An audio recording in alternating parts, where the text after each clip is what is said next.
Assalamualaikum warahmatullahi wabarakatuh. Perkenalkan, nama saya Tasya Octavia Nuraini dengan NIM C201236083. Yang terhormat Bapak Kusnadianto Abbas, SPD MPD, selaku dosen pengampu pada mata kuliah Bahasa Indonesia. Video ini saya buat untuk memenuhi tugas dari Bapak Kusnadianto mengenai sejarah bahasa Indonesia.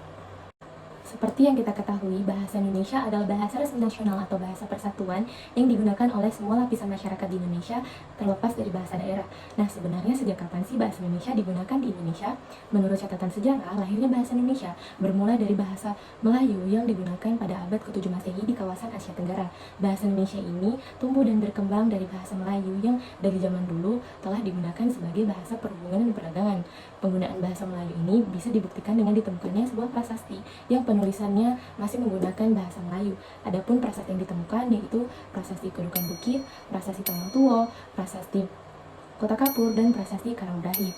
Seiring berjalannya waktu, bahasa Melayu beralih fungsi menjadi lingua franca atau bahasa perhubungan antar golongan, pedagang, dan kerajaan yang terus meluas di Nusantara.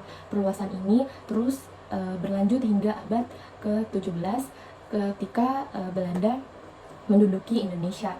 Tahun 1908, pemerintah kolonial mendirikan sebuah badan penerbit buku-buku bacaan yang diberi nama sebagai Komisi for the Volkslector atau Taman Bacaan Rakyat. Pada tahun 1917 diubah menjadi Balai Pustaka. Badan penerbit ini juga menerbitkan novel-novel seperti novel Siti Nurbaya. 16 Juni 1927, seorang pemuda Indonesia untuk pertama kalinya menggunakan bahasa Indonesia di dalam pidatonya pada sidang Volksraad. 28 Oktober 1928, tepatnya pada Kongres Pemuda kedua, secara resmi Muhammad Yamin mengusulkan bahasa Indonesia sebagai bahasa persatuan Indonesia yang diresmikan menjadi bahasa nasional. Nah, setelah ditetapkan sebagai bahasa nasional, bahasa Indonesia beberapa kali mengalami perubahan dan penyempurnaan agar mudah dimengerti dan diucapkan oleh bangsa Indonesia, serta penyesuaian terhadap kosakata-kosakata baru.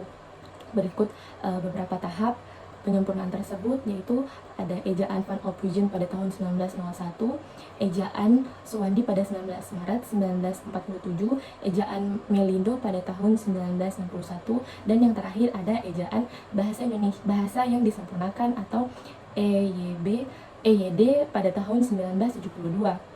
Nah, bahasa Indonesia ini banyak menggunakan kata serapan yang berasal dari bahasa Eropa seperti Spanyol, Belanda, Portugis, dan juga berasal dari bahasa Sanskerta, Tionghoa, dan Arab.